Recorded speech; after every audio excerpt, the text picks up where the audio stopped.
She's taking the cheese out of my hand.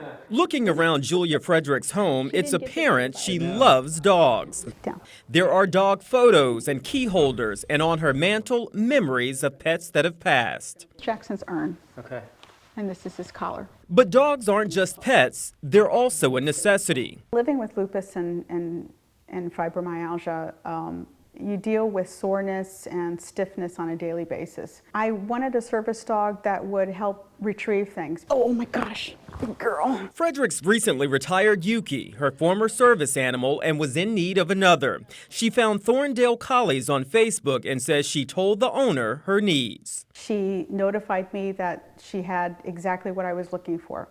She put me at ease. She made me feel good that my search was finally over. Frederick traveled from Orlando to Merrill, Wisconsin to pick up her new puppy. She paid more than $1,800 for her 9-week-old collie named Quinn. But shortly afterwards, she knew something was wrong. I'm noticing that I'm tossing little balls, and a 9.5-week-old puppy should be able to follow a little ball, and he wasn't able to. And he started running into the walls. Frederick took Quinn to a veterinarian ophthalmology center in Orlando and got disturbing news. As soon as the vet walked in, he said, "Oh yeah, this dog's got issues." And my heart just went boom. He's got multiple issues, serious issues.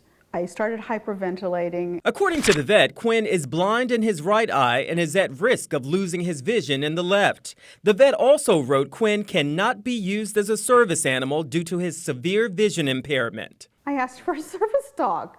I'm not getting what I need. This is where the contractual problems start.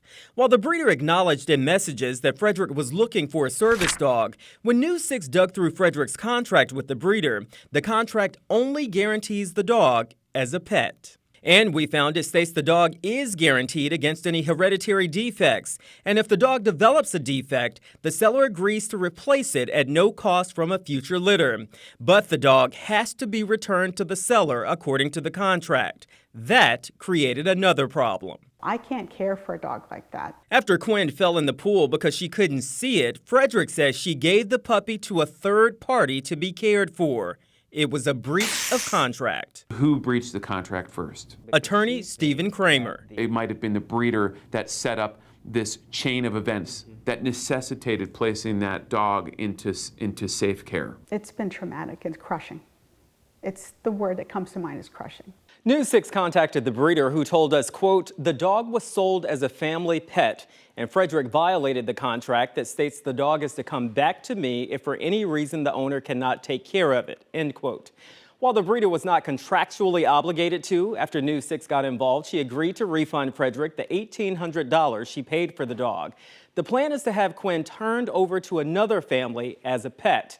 Also, if you're purchasing a pet, Florida does have a lemon law for dogs to protect consumers.